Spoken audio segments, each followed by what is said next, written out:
আজকে আমার একটু ঠান্ডা লাগছে, তো ভয়েসটা একটু বাজে হতে পারে, তো সবাই একটু অ্যাডজাস্ট করে নিও। তো চলো বেশি কথা না কইয়া গল্প শুরু করা যাক।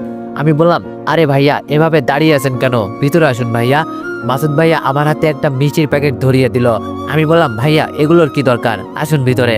মাসুদ ভাইয়ার সাথে সাথে মিতুও পেছন পেছন বাসার ভিতরে ঢুকলো। মাসুদ ভাইয়া বাসায় ঢুকেই এদিক ওদিক তাকাচ্ছে।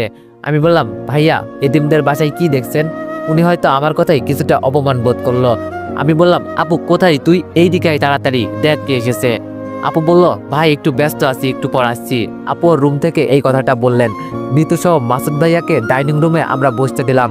আমি বললাম, আম্মু কোথায় তুমি, এই দিকে আসো। আম্মু এসেই জানতে চাইলো কে ওনারা বাবা, চিনছে না তো। আম্মুর না চেনারই কথা, কেননা আম্মু তো জানেন না মাসুদ ভাই আপুর স্বামী কিনা। আমি বললাম, আরে আম্মু উনি তোমার মেয়ের জামাই, আমার দুলা ভাই। আম্মু বলল, ও তা বাবা কেমন আছো? মাসুদ ভাই বলল, মা ভালো আছি, আপনি কেমন আছেন? আম্মু বলল, হ্যাঁ বাবা ভালো আছি। উনি তোমার বোন বুঝি? মাসুদ ভাই বলল, মা ও আমার ছোট বোন মিতু। আম্মু বলল, আচ্ছা তোমরা বসো। আম্মু মিষ্টির প্যাকেটটি ভিতরে নিয়ে গেল। আমি বললাম, ওই আপু কি করছিস, বাইরে আয়, এসে দেখে তো যা কে এসেছে। আপু বলল, আচ্ছি রে ভাই, তোর ভাগ্নে কোলে টয়লেট করেছে, শাড়িটা পাল্টিয়ে আসি। একটু পর আব্বু আসলেন। আব্বুকে দেখেই মাসুদ ভাইয়া দাঁড়িয়ে সালাম দিলেন। আব্বুকে সালাম দেওয়া দেখে আমি কিছুটা অবাক হলাম, কেননা আব্বু আসলে উনি সালাম দেয়নি, আর না দেওয়ারই কথা, উনি আব্বুকে চিনতেন না। আব্বু বলল, তা কেমন আছো মাসুদ? মাসুদ ভাই বলল, ভালো আছি আব্বা, আপনি কেমন আছেন? আব্বু বলল, এই তো আল্লাহ রেখেছে ভালোই। তা উনি তোমার বোন? মাসুদ ভাই বলল, আব্বু ও আমার ছোট বোন মিতু। আব্বু বলল, ও। আব্বু মিতুকে বলল, লাবণ্যের মুখে একদিন শুনেছিলাম তোমার নাকি বিয়ে হয়েছে, তা তোমার বরকে নিয়ে আসলে না যে? আমি এবার জিব্বাতে কামড় দিয়ে বলছি, গুড আব্বু, একেবারে ঠিক জায়গায় বাজ দিছ। আব্বুর কথা শুনে মিতুর উঁচু মুখটা নিচু হয়ে গেল। আব্বু বলল, আরে লজ্জা পাওয়ার কি আছে, এরপর আবার আসলে তোমার বরকে নিয়ে আসবা কেমন? আব্বু নাস্তা নিয়ে আসলে মাসুদ ভাইয়া ও মিতুকে নাস্তা এগিয়ে দিয়ে আমি একটু আপুর রুমের দিকে এগিয়ে গেলাম। আমি বললাম, কিরে আপু কখন থেকে ডাকছি তোকে, চল বাইরে, তোর জন্য সারপ্রাইজ আছে আজকে। আপু বলল, ভাই তুই কি সারপ্রাইজ দিবি আমি তা সব জানি, জানালা দিয়ে আমি সব দেখেছি। আমি বললাম, কি বলছিস আপু, তুই দেখেও বাইরে আসছিস না যে? আপু বলল, না ভাই। আমি বললাম, কেন আপু, তুই কি মাসুদ ভাইয়ার আশাতে খুশি হস নাই? আপু কিছু না বলে চুপ করে দাঁড়িয়ে থাকলো। আপু বলল, তুই বাইরে যা ভাই, আমি একটু পর আসছি। আসলে মাসুদ ভাইয়া আসলে আপু যতটা খুশি হবে বলে আমি মনে করেছিলাম তা নয়। আপু চোখ মুখ আজ অন্য কথা বলছে। আমি আপুর রুম থেকে চলে আসলাম। অনু ফোন করলে আমি একটু আমার রুমের দিকে গেলাম। অনুর সাথে একটু কথা বলে ডাইনিং রুমের দিকে আসতে দেখি মাসুদ ভাইয়া আব্বুর হাত ধরে বসে আছে। আব্বু বলল, আরে বাবা এগুলো কি করছো, ছাড়ো ছাড়ো, আমরা তো রাজি, তুমি লাবণ্য মাকে গিয়ে বলো, ও যেতে চাইলে আমরা না করব না, আমরা সবাই রাজি। আব্বু আমাকে ইশারা করে আপুকে ডাকতে বলল। আমি আবার আপুকে ডাক দিলাম, আপু আসলো না। আপু কেন আসছে না আমার আর বুঝতে বাকি রইল না। আমার মনে হচ্ছে আপু মাসুদ ভাইয়ার বাসায় যাবে না, আর এই জন্যই আপুকে বারবার ডাকা সত্ত্বেও আপু বাইরে আসছে না। আচ্ছা আব্বা আমি দেখছি বলে মাসুদ ভাইয়া আপুর রুমে গেল। আমরা সবাই ডাইনিং রুমে দাঁড়িয়ে থাকলাম। একটু পর আপুর রুম থেকে পরপর ঠাস ঠাস করে দুইটা শব্দ আসলো। মনে হলো আপু বা মাসুদ ভাই কেউ যেন কাউকে চড় মেরেছে। আমার বাড়িতে এসে আমারই বোনকে আজকে যদি মাসুদ ভাইয়া গায়ে হাত দেয় তাইলে একদম ঠিক হবে না। আজকে ওনার কিছু না বলি। আব্বু আমাকে আটকাতে চাইলেও আমি দৌড়ে আপুর রুমে গেলাম। গিয়ে দেখি যা ভেবেছি তার উল্টো। মাসুদ ভাইয়া গালে হাত দিয়ে দাঁড়িয়ে আছেন। তার মানে চটটা আপুই মেরেছে বুঝলাম। তাই আমি আর কিছু না বলে চুপ করে দাঁড়িয়ে রইলাম। আপু বলল, তুমি বেরিয়ে যাও এই বাড়ি থেকে, তোমার মুখ আমি দেখতে চাই না। মাসুদ ভাইয়া আপুকে কিছু না বলে আমার দিকে চাইলো। আমি বললাম, আপু এগুলো কি বলছিস, আর তুই ভাইয়াকে চড়। আপু বলল, ভাই তুই এখানে আশা করি কথা বলবি না, যার যা প্রাপ্য আমি তার সেটাই বুঝিয়ে দিয়েছি, ওনাকে বল এখনই চলে যেতে। আব্বু আম্মু আপুকে বোঝাতে চাইলেও আপু কারো কথা শুনলো না। আজকে আপুকে দেখে আমি কিছুটা ভয় পেয়ে গেলাম, কেননা ওর এমন রাগ আমি কোনোদিন দেখি নাই। সবার শেষে মিতু আসলো। মিতু বলল, ভাবি ভাইয়ার কোনো দোষ নেই, সব দোষ আমার ভাবি, তুমি আমাকে সাজা দিও, তুমি ভাইয়াকে সাজা দিও না, আমাকে দাও, আমার পাপের সাজা আমাকে দাও প্লিজ। আপু বলল, আবির আমি তোকে কি বলেছি, বললাম না ওনাদের চলে যেতে বল, নয়তো ওই দিনের মতো আমিও আজ বলতে বাধ্য হব যে না গেলে ঘাড় ধাক্কা মেরে বের করে দিব। এবার মাসুদ ভাইয়া ও মিতু আর অপেক্ষা না করে চোখের জল মুছতে মুছতে বাড়ি থেকে বের হয়ে গেলেন। আব্বু আম্মু ওদের পিছু পিছু গেল। আমি বললাম, আপু এটা তুই কি করলি, ওনাদের এভাবে অপমান না করলেও পারতি আপু। আপু বলল, কেন ভাই, ওই দিনের কথা কি তুই ভুলে গিয়েছিস? ওই দিন তোকে আমাকে কত অপমান করেছিল উনি, মনে নেই তোর? ওনার পা অব্দি ধরেছিলাম, আর বিনিময়ে কি পেয়েছিলাম ভাই? কপালে লাথি জুটেছিল।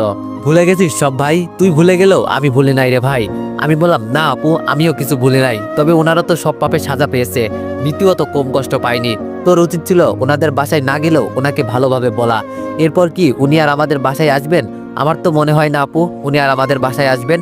আপু বলল, আসবে না মানে? ও ঠিকই আসবে ভাই, ওর চোখের ভাষা এতদিন যা বলতো আজ তার উল্টো বলছে, ও ঠিকই আসবে, আবার তুই দেখে নিস। আমি বললাম আচ্ছা আপু, তাই যেন হয়। ভাগ্নেকে নিয়ে আপুর রুম থেকে আমি চলে আসলাম। ভাগ্নেকে আমার বেডে শুইয়ে দিয়ে বলছি, তোমার আব্বুকে আজকে দেখলে ভাগ্নে? তুমি বড় হতভাগা ভাগ্নে, তোমার আব্বুকে এত কাছে পেয়েও আজকে ওনার কোলে চড়তে পারলে না।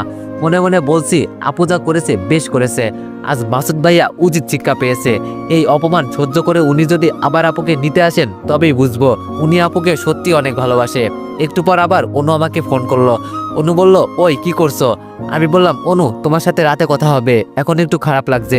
অনু বলল, খারাপ লাগছে কেন, কি হয়েছে তোমার? আমি বললাম, আরে কিছু না, রাখো তো তুমি। অনু বলল, ওই বলো প্লিজ কি হয়েছে? আমি বললাম, আরে মাসুদ ভাইয়া আপুকে নিতে এসেছিল, কিন্তু আপু ওনাকে অপমান করে তাড়িয়ে দিয়েছে। অনু বলল, ও আচ্ছা বুঝলাম। আমি বললাম, এখন রাখো তুমি, রাতে কথা হবে। ফোন কেটে দিলাম। একটু পর দেখি আপুর রুম থেকে কান্নার শব্দ ভেসে আসছে। ভাগ্নেকে কোলে নিয়ে আপুর রুমে গিয়ে দেখি আপু কাঁদছে। আমি বললাম, আপু কি হয়েছে, তুই কাঁদছিস কেন? আপু বলল, ভাই আজকে ওনাকে আমি এই হাত দিয়ে মারলাম, আমি কি করলাম ভাই? আমি বললাম, আপু কাঁদিস না তো তুই, উনি আবার আসবেন দেখিস। আপু কান্না থামালে ভাগ্নেকে আপুর কোলে দিয়ে আমি রুমে চলে আসলাম। একটু পর ফোনটা বেজে উঠলো। ফোন হাতে নিয়েই দেখি মাসুদ ভাইয়া ফোন করেছেন। আমি ফোন ধরেই কিছুক্ষণ কথা বললাম। উনি আবার জানতে চাইলেন, আপু কি করছেন, তোমার আপুকে ফোনটা দাও। আমি বললাম, আচ্ছা ভাইয়া ঠিক আছে। আমি আপুর কাছে ফোনটা নিয়ে গিয়ে বললাম, নে আপু, ভাইয়া ফোন করেছেন। আপুকে ফোন দিয়ে আমি রুমে চলে আসলাম। একটু পর আপু এসে আমার ফোনটা দিয়ে গেল। আপুকে দেখে বুঝলাম ও এখন একটু খুশি। পরের দিন সকালে অনুর ফোনে আমার ঘুম ভাঙলো। অনু বলল, হ্যালো আবির। আমি বললাম, বলো অনু। অনু বলল, আজকে কি তুমি ফ্রি আছো? আমি বললাম, কেন? অনু বলল, ফ্রি থাকলে চলো না, আজকে একটু দুইজনে একসাথে ঘুরতে যাই কোথাও। আমি বললাম, অফিস আছে, বিকাল টাইমে ফ্রি হব। অনু বলল, আচ্ছা তাহলে আমরা আজকেই বিকালে ঘুরতে যাব। আমি বললাম, ঠিক আছে বলে অনুর সাথে একটু কথা বলে ফোনটা রেখে দিলাম। ফ্রেশ হয়ে সকালে নাস্তা সেরে নিলাম। অফিসে যাওয়ার জন্য বের হতে আপু এসে বলল, ভাই চল আমিও একটু বাইরে যাব, কিছু কেনাকাটা করতে, আমায় ড্রপ করে দিস। আমি বললাম, আচ্ছা আপু। আপুকে এক শপিং মলের সামনে নামিয়ে দিয়ে আমি অফিসে চলে গেলাম। একটু কাজে ব্যস্ত আছি, এমন সময় ফোনটা বেজে উঠলো। ফোন হাতে নিয়েই দেখি রং নাম্বার, তাই ফোনটা কেটে দিলাম। পরপর 3বার ফোন কেটে দিলেও আবার ফোন আসলো, তাই এবার রিসিভ করলাম। হ্যালো, কে বলছেন? শালাবাবু, আমি তোমার দুলাভাই মাসুদ। আমি বললাম, ও আচ্ছা, কেমন আছেন দুলাভাই? নেটওয়ার্কের সমস্যার কারণে ফোনটা কেটে গেল। একটা বিষয় বুঝছি না আমি, মাসুদ ভাইয়া প্রতিনিয়ত নতুন নতুন নাম্বার দিয়ে কেন আমায় ফোন করছেন? এমন না তো বিষয়টা যে উনি এক নম্বর থেকে ফোন দিলে বারবার আমি তার রিসিভ করব না। উনি আমার ফোন করলে আমি ফোনটা ধরলাম। একটু কথা বলতেই উনি বললেন, আবির তোমার আপুকে বলো না আমার সাথে একটু কথা বলতে, আমি ওর সাথে শপিং মলে আইছি, তোমার আপু আমাকে পাত্তাই দিচ্ছে না। আমি বললাম, ভাইয়া আপুকে যদি এখন আমি ফোন করে আপনার সাথে কথা বলতে বলি, তাহলে সেই দিন আপনাকে যেভাবে চট দিয়েছিল আজ বাসায় ফিরলে আমাকেও দিবে। আপু এখন অনেক পরিবর্তন হয়েছে, আমি আপনাদের ভিতরে নাই দুলা ভাই। আচ্ছা শালাবাবু ঠিক আছে বলে মাসুদ ভাইয়া ফোনটা রেখে দিল। যাক, তাহলে এবার মাসুদ ভাইয়া সব ভুল ভালোভাবেই ভেঙে গিয়েছে, নয়তো এভাবে চড় অপমানিত হয়েও কি আবার আপুর পেছনে লাগে নাকি? দেখি আপুকে একটু ফোন করে আপু কি করছে। আমি বললাম, হ্যালো আপু। আপু বলল, ভাই বল। আমি বললাম, তুই এখন কোথায় আপু? আপু বলল, এই তো ভাই শপিং করছি, শপিং প্রায় শেষের দিকে। ভাই একটু লাইনে থাক, কি হয়েছে এখানে? আপু ফোন না কাটতে আমি সব শুনতে পাচ্ছি। ম্যাম, এই মানুষটি সেই কখন থেকে আপনাকে ফলো করছে, এই মানুষটা মনে হয় চোট্টর হবে, তাই আমরা সিসিটিভি ক্যামেরাতে দেখে ওনাকে আটকিয়েছি।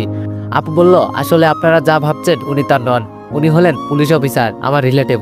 উনি বললেন, ও সরি স্যার, আমার ভুল হয়েছে, সরি ম্যাম। আচ্ছা ঠিক আছে, আপনারা এখন যান। মাসুদ ভাই বলল, ধন্যবাদ লাবণ্য। আমি আসলে আপু বলল, দেখুন দয়া করে আপনি আমার পিছন দিবেন না, যে সম্পর্ক শেষ হয়ে গিয়েছে আমি আর তা জোরে লাগাতে চাই না, আপনি আমার সামনে না আসলেই আমি খুশি হব। আপু বলল, ভাই বল। আমি আপুকে কিছু না বলে ফোনটা কেটে দিলাম, কেননা আপুকে আমি যা বলতে চেয়েছিলাম তা বলার এখন আর দরকার নেই। অফিসের কাজ শেষ করে বিকালে বাসায় ফিরলাম। বাসায় ফিরে এসে অনু ফোন করে বলল, কখন আসবে তুমি? আমি বললাম, এই তো ফ্রেশ হয়েছি, এখন একটু খাবার খেয়ে বের হবো। অনু বলল, খেও না, আমি তোমার জন্য কিছু রান্না করেছি। আমি বললাম, আচ্ছা অনু, আমি আসছি তাহলে। অনুর সাথে এক হোটেলে প্রবেশ করলাম, 2টি কফি অর্ডার করে দুইজনে খেলাম। অনু এবার ওর রান্না করা খাবারগুলো বার করলো। ও আমাকে খাইয়ে দিতে চাইলে আমি না বললাম, এসব কি বলছো, আমি কি বাবু যে অনু তুমি আমাকে খাইয়ে দিবা? অনু বলল, তুমি না কিছু বোঝো না আবির। আমি বললাম, মানে আমি আবার কি বুঝবো না, এখানে কত মানুষ তুমি কি দেখছো না অনু, তুমি আমাকে খাইয়ে দিলে সবাই কি ভাববে? অনু বলল, এখন ঝগড়া বাদ দিয়ে খেয়ে নাও তো আবির। আমি বললাম, ও আমি তোমার সাথে ঝগড়া করছি অনু? অনু বলল, না আমি ঝগড়া করছি বলে অনু খাবারগুলো হাত দিয়ে ফেলে দিয়ে উঠে চলে গেল। আমি ফেরাতে চাইলেও ও থামলো না। অনু হঠাৎ এমন রেগে গেল কেন বুঝলাম না। আর আমিও না একটা হাদারাম, ও আমার জন্য কষ্ট করে এত কিছু রান্না করে আনলো, আর আমি কিনা ওয়েটারকে ডাক দিয়ে বিল দিলাম। ওয়েটার বিল দিয়ে টেবিলের নিচে তাকালো, বুঝলাম এগুলো পরিষ্কারের জন্য ও অতিরিক্ত কিছু টাকা চাইছে। তাই ওয়েটারকে কিছু টাকা দিয়ে উঠে আসতে পিছন থেকে আবির বলে কেউ ডাক দিল। পিছনে ফিরে দেখি অপু বসে আছে। আমি এগিয়ে গিয়ে বললাম, বল অপু। অপু বলল, সবই তো দূর থেকে দেখলাম আবির, তা অনুর সাথে তোমার কি চক্কর চলছে নাকি? আমি বললাম, চলছে। হঠাৎ এই প্রশ্ন? অপু বলল, না এমনি, মিতুকে ছেড়ে অনুকে নিয়ে পড়লে তাই আর কি। আমি বললাম, শোনো অপু, মিতুকে ছেড়ে মানে? মিতুকে আমি ভালোবাসি নাকি যে ওকে ছাড়বো আমি? আর মিতু তোমার বিয়ে করা বউ, সো এমন সেকেন্ড হ্যান্ড আমার কেউ হতে পারে না, বুঝেছো? পরবর্তীতে কথাবার্তা একটু সাবধানে বলবা, ঠিক আছে? অপু বলল, আরে আবির তুমি রাগ করছো কেন? অপু আমি আর কিছু না বলে বাসায় চলে আসার জন্য বেরিয়ে আসতে দেখি অনু আমার জন্য দাঁড়িয়ে আছে। আমি অনুকে দেখেও না দেখার ভান করে পাশ দিয়ে চলে যেতে ও আমাকে পেছন থেকে এসে জড়িয়ে ধরলো। অনু বলল, sorry sorry sorry Abir, please এমন আর করবো না আমি। আমি বললাম, আচ্ছা ঠিক আছে, এখন ছাড়ো আমায়, মানুষ দেখছে সব। অনু আমাকে ছেড়ে দিল। অনু বলল, তুমি না পুরোই আনরোমান্টিক। আমি বললাম, হ্যাঁ আমি আনরোমান্টিক, তোমার কোনো সমস্যা? অনু বলল, সমস্যা কেন হবে, আর শুধু শুধু রাগ করছো কেন? আমি তো সরি বললামই। আমি বললাম, আচ্ছা চলো এবার বাসার দিকে যাই। একটা রিক্সাতে অনু আমি উঠলাম। গল্প করতে করতে ওর বাসার সামনে আসলে অনুকে নামিয়ে দিয়ে আমি বাসায় চলে আসলাম। বাসায় ঢুকতেই মিতুকে দেখি আব্বু আম্মুর সাথে ডাইনিং রুমে বসে গল্প করছে। মিতুর কোলে আমার ভাগ্নে। আমাকে দেখে মিতু ওর মুখটি নিচে নামিয়ে নিল। আমি বললাম, আম্মু মাসুদ ভাইয়া এসেছে নাকি? আম্মু বলল, বাবা, উনি লাবণ্যের রুমে। আমি বললাম, ও তা কখন এসেছেন আম্মু? আম্মু বলল, ওনাদের আসা তো অনেকক্ষণই হলো বাবা। আমি বললাম, ও খাওয়া দাওয়া হয়েছে আম্মু? আম্মু বলল, না হয়নি, সবাই একসাথে খাবো বলে বসে আছি। হঠাৎ আপু আর মাসুদ ভাইয়াকে একসাথে রুম থেকে বের হতে দেখে আমার মনে হলো তার মানে আপু মাসুদ ভাইয়াকে মেনে নিয়েছে। আমি রুমে ফ্রেশ হতে চলে গেলাম। ফ্রেশ হয়ে এসে দেখি সবাই খাবার টেবিলে বসে আছে। আমিও গিয়ে সবার সাথে খেতে বসলাম। খেয়াল করে দেখি আপু আর মাসুদ ভাইয়া খাওয়া বাদ দিয়ে চোখের ভাষায় কথা বলছে। আমি বললাম, কি হলো দুলা ভাই, খাবার ঠান্ডা হয়ে যাচ্ছে তো, খেয়ে নিন। আমার কথা শুনে মাসুদ ভাইয়া একটু লজ্জা পেয়ে গিয়ে বললেন, ও হ্যাঁ শালাবাবু, খাবার খাওয়া শেষ হয়ে গেল, আমি ভাগ্নেকে নিয়ে মজা করছি। এমন সময় আপু এসে বলল, ভাই উনি তো আমায় নিতে এসেছে, আমি যাব কি? আমি বললাম, আপু অবশ্যই যাবি তুই, কেননা মাসুদ ভাইয়া এখন ওনার সব ভুল বুঝতে পেরেছে। আপু বলল, আচ্ছা ভাই আমি তাহলে রেডি হই। আমি বললাম, আপু যা তুই রেডি হ। আপু রেডি হতে গেল। মাসুদ ভাইয়া আপু গাড়িতে বসে আছে। মিতুর আসতে দেরি হচ্ছে দেখে আপু আমাকে বলল, দেখ তো ভাই মিতু কোথায়? আমি বললাম, আচ্ছা আপু। আমি বাড়ির ভিতরে এসে দেখি মিতু আমার রুমে। আমি দরজায় দাঁড়িয়ে মিতুকে বললাম, মিতু তোমার জন্য সবাই অপেক্ষা করছে, বাইরে চলো। মিতু আমার কথা শুনে আমার দিকে ঘুরে তাকালো। মিতু বলল, সরি আবির, আমাকে তুমি ক্ষমা করে দাও, আমি অনেক পাপ করেছি তোমার সাথে। আমি বললাম, আরে কিসের পাপ, আমি তোমাকে ক্ষমা করে দিয়েছি তো, এখন চলো। ভাইয়া আপু গাড়িতে বসে আছে। মিতু আমার পাশ দিয়ে বেরিয়ে গিয়ে আবার হঠাৎ থেমে গেল। মিতু পিছন ফিরে এসে আমাকে জড়িয়ে ধরলো। আমি বললাম, আরে আরে মিতু এসব কি করছো? মিতু ছাড়ো বলছি আমায়। মিতু বলল, আবির আমি বাসায় যেতে চাই না, প্লিজ তোমার বুকে আমায় একটু জায়গা দাও। আমি ভুল মানুষের পিছনে ছুটতে ছুটতে এখন বুঝেছি আসল প্রকৃত ভালোবাসা কাকে বলে। আমাকে ক্ষমা করে দিয়ে তোমার আপন করে নাও প্লিজ আবির। আমি বললাম, ছি মিতু এসব কি বলছো তুমি, আর আমাকে ছাড়বে কি? সবাই এসে দেখে ফেললে আজকে আবার উল্টোপাল্টা কিছু বুঝে বসবে, ছাড়ো বলছি। মিতু আমাকে ছেড়ে দিয়ে বলল, আবির আমি তোমাকে ভালোবাসি, তোমাকে পাওয়ার জন্য, স্বামীর হক নষ্ট না করার জন্য ওই দিন অপুকে বিয়ে করে বাসর রাতেও আমাকে স্পর্শ করতে দেইনি। আমার জীবনে শুধু দুইটা লক্ষ্য, এক তোমার বউ হওয়া আর নয়তো মরে যাওয়া। আমি বললাম, দেখো মিতু পাগলামি করো না, মাথা থেকে এইসব ভূত ঝেড়ে ফেলো। মিতু বলল, আমি যা বলছি তাই করব। মিতু চোখের জল দিয়ে চলে গেল। আমি ওর পিছন পিছন এসে ওদের বাই জানালাম। ওরা সবাই চলে গেল। আমরা বাসায় ঢুকেই বাসাটা কেমন জানি ফাঁকা ফাঁকা লাগছে। এতদিন বাসাটা আনন্দে ভরপুর ছিল। বাবা ভাগ্নেকে নিয়ে সারাক্ষণ মজা করতো, বাসায় কত চিল্লাচিল্লি হতো।